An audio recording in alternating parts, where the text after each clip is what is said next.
नमस्कार दोस्तों। आज हम आयत और वृत्त के मिले जुले क्वेश्चन यहाँ पर आज करने वाले हैं। तो आइए प्रश्न पर चलते हैं।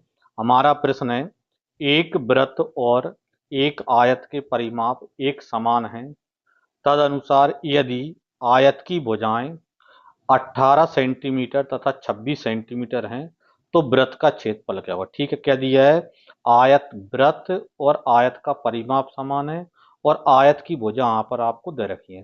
तो देखें, आयत वृत्त का परिमाप मतलब वृत्त की परिधि यानी क्या होती है, 2 पाई r होती है। दूसरा, आयत का परिमाप मतलब क्या होता है, 2a+b। ठीक है, और दोनों ही कैसी हैं, समान है, तो दोनों को हमने बराबर यहाँ पर रख दिया। ठीक है, अब यहाँ पर यदि आप देखो तो देखो 2 पाई की वैल्यू आप जानते हैं 22/7 होती है। ठीक है, और इंटू आर, तो आर की वैल्यू मालूम नहीं है, बराबर क्या है 2। अब देखो a+b, तो a की वैल्यू कितनी है, 18 है, और b की वैल्यू 26 है, तो 18 + 26 यानी कितना हो जाएगा यहाँ पर 44। तो a+b की जगह पर यहाँ पर आप 44 लिख दें। ठीक है, तो r बराबर आपको क्या मिलेगा यहाँ पर, 2 × 44। ठीक है, और 7 इधर जाएगा तो ऊपर आ जाएगा, और 22 × 2 यानी 44 इसके भाग में जाएगा। ठीक है, 44। ठीक है, तो 44 से 44 कट जाएगा, यानी क्या आर बराबर आपको कितना मिला, आर बराबर 7 × 2 यानी 7×2 = 14 सेंटीमीटर। ठीक है, अब आपको चाहिए क्या है, आपको चाहिए वृत्त का क्षेत्रफल। तो वृत्त का क्षेत्रफल का फॉर्मूला हम लगा देते हैं। ठीक है, देखें यहाँ पर क्या है, वृत्त का क्षेत्रफल बराबर क्या होता है, πr²। ठीक है, देखें यहाँ पर, तो वृत्त का क्षेत्रफल बराबर पाई, तो पाई की वैल्यू आप जानते हैं 22/7। आर, तो आर की वैल्यू आपने निकाली कितनी है, 14, तो 14 का स्क्वायर मतलब 14 × 14। ठीक है, इसको सॉल्व कर देंगे हम, तो 7×2 = 14। ठीक है, कितने बने यहाँ पर आपके पास, 22 × 14 × 2 यानी 22, और 14×2 = 28। ठीक है, कितने बनेंगे, 28×2 = 56, और 28×2 = 56 और 5 = 61, यानी 616 वर्ग सेंटीमीटर। ठीक है, यानी उस वृत्त का जो क्षेत्रफल है वो कितना बनेगा, 616 वर्ग सेंटीमीटर। उस वृत्त का क्षेत्रफल बनेगा, मतलब ऑप्शन डी आपका आंसर इसका बन जाएगा। देखें, अगला प्रश्न है हमारा, 16 सेंटीमीटर लंबाई और 6 सेंटीमीटर चौड़ाई वाले आयत में यथासंभव बड़ा वृत्त बनाया गया है, तो उसका क्षेत्रफल क्या होगा। मतलब उस बड़े से बड़े वृत्त का क्षेत्रफल आपको पता करना है। तो पहले अपन यहाँ पर एक आयत बना लेते हैं। ये मैं यहाँ पर एक आयत बना देता हूँ। ठीक है, ये आयत है, इसकी लंबाई कितनी है, 16 सेंटीमीटर है, और इसकी चौड़ाई कितनी है, 6 सेंटीमीटर। ठीक है, अब इसमें जब आप बड़े से बड़ा वृत्त बनाओगे, तो जो वृत्त बनाओगे तो इस प्रकार यहाँ पर वृत्त अपना बनेगा। यानी जो बड़े से बड़ा वृत्त बनेगा, उस बड़े से बड़े वृत्त का जो व्यास बनेगा वो 6 सेंटीमीटर बनेगा। ठीक है, यानी उस वृत्त का जो व्यास बनेगा वो कितना बनेगा, 6 सेंटीमीटर बनेगा। यानी उस वृत्त की जो त्रिज्या बनेगी वो कितनी बनेगी, 3 सेंटीमीटर। ठीक है, अब आपको चाहिए वृत्त का क्षेत्रफल, इसलिए वृत्त का क्षेत्रफल बराबर, ठीक है, अभी हम जानते हैं क्या होता है, πr²। ठीक है, तो देखें यहाँ पर पाई और r², तो r² मतलब क्या है, r की वैल्यू 3, तो 3 का स्क्वायर मतलब 9। ठीक है, यानी 9 पाई वर्ग सेंटीमीटर। ठीक है, तो उस वृत्त का क्षेत्रफल क्या है, 9 पाई वर्ग सेंटीमीटर, मतलब ऑप्शन डी आपका आंसर इसका बन जाएगा। ठीक है, देखें अगला प्रश्न है हमारा, 112 सेंटीमीटर व्यास का एक वृत्ताकार तार आयत के आकार में मोड़ा जाता है, जिसकी भुजाएं 9:7 के अनुपात में हैं।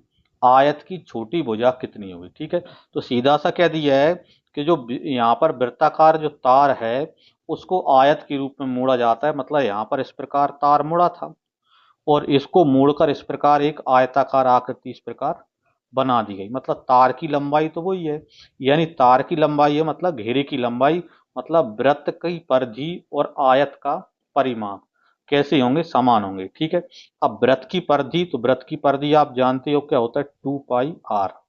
ठीक है, बराबर आयत का परिमाप, तो आयत का परिमाप होता है 2a प्लस बी। ए मतलब लंबाई और बी मतलब उसकी चौड़ाई। ठीक है, अब देखें यहाँ पर 2 से 2 तो आप काट सकते हो यहाँ पर। ठीक है, पाई, तो पाई की वैल्यू आप जानते हैं 22/7।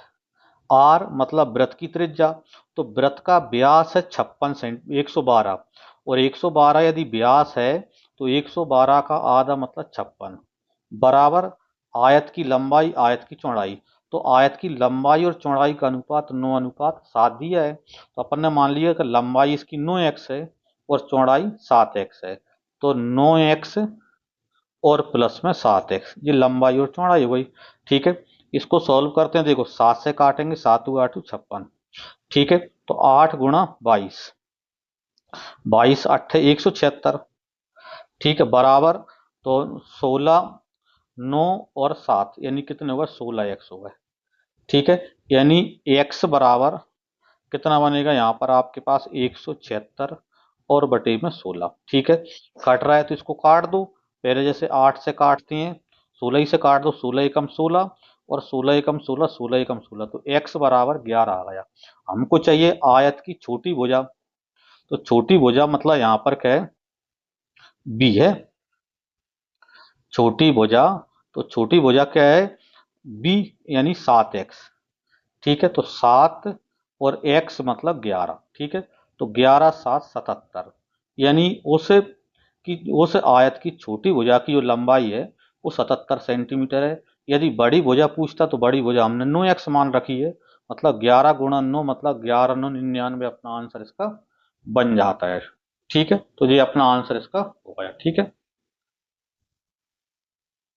देखें अगला प्रश्न है, 42 सेंटीमीटर त्रिज्या वाले एक वृत्ताकार तार को एक आयत के रूप में मोड़ा जाता है जिसकी भुजाएं 6:5 के अनुपात में हैं। इस आयत की छोटी भुजा क्या हुई, केवल संख्या बदली है, प्रश्न वही का वो है।